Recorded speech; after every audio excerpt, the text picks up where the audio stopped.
Next stop, I'm here today at Dereham Fire Station with Roger Mitchell, the station manager. Roger, thanks for showing me around. We've been looking at two things today: the urban search and rescue capability here, a phenomenal centre of excellence that I'm delighted I and the other MPs managed to persuade the Home Office we need here in Norfolk.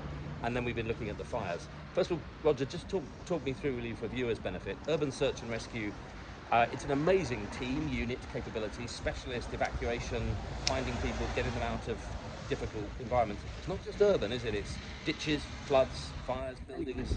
Anywhere there's an emergency.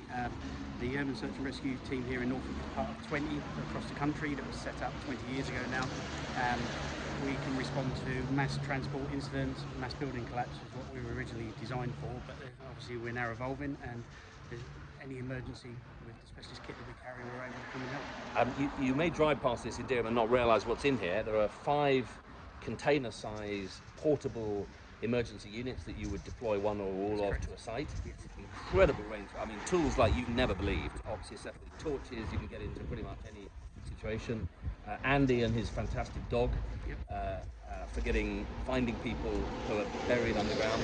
Can you just say something about the range of emergencies that you can cover here? Anything from main train crashes, so we have the ability and capability of the equipment to be able to cut through carriages safely.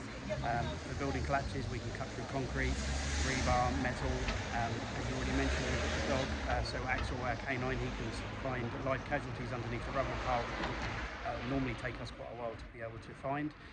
When you also look at some of the other pieces of equipment we have some Lobo equipment, which is a scaffold system, so we can put in safe platforms to work on while we're there.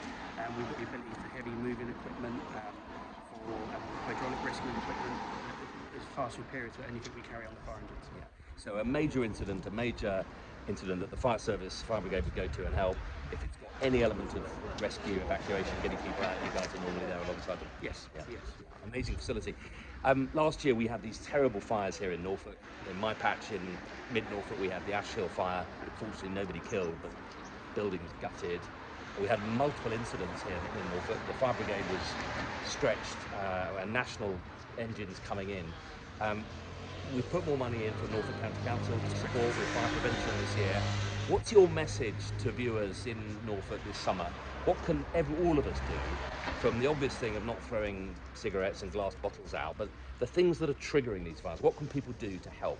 Well, first of all, if you look on the Norfolk Fire Service webpage, there is some guidance on there on what to do. And we're talking about things like making sure the fence lines are clear. If you've got fields behind you, make sure there's no undergrowth too close to the fences.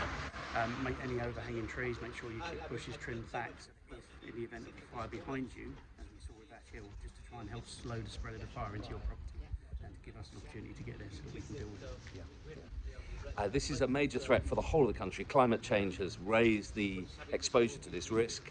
Fires caused by all sorts of things. Yes, farm equipment and farm machinery, but some of the fires last year appear to have been started by pieces of glass left in ditches, glass out in fields in 40 degrees temperature. That is capable of starting a fire in a field. All of us are going to have to be much more careful about fire hazard and fire risk. We're becoming a Mediterranean climate. We don't want to be burning every summer like Spain. So please do have a look at the website. If you're having a barbecue, if you're having a party, if you're planning your garden, just think a bit about what would happen if a fire started in your patch or near you, and what you would do to try and create a fire break. If you've got water butts, if you're catching rainwater, all of this helps hugely. Roger, can I just finally thank you and all the team here? Thank you. Kerry, the head of the fire service, and all of your both permanent and volunteer crews. We depend on you more and more, both for road traffic accidents, but also, sadly, for fires. And a big thank you on behalf of everyone here for what you do. Thank you.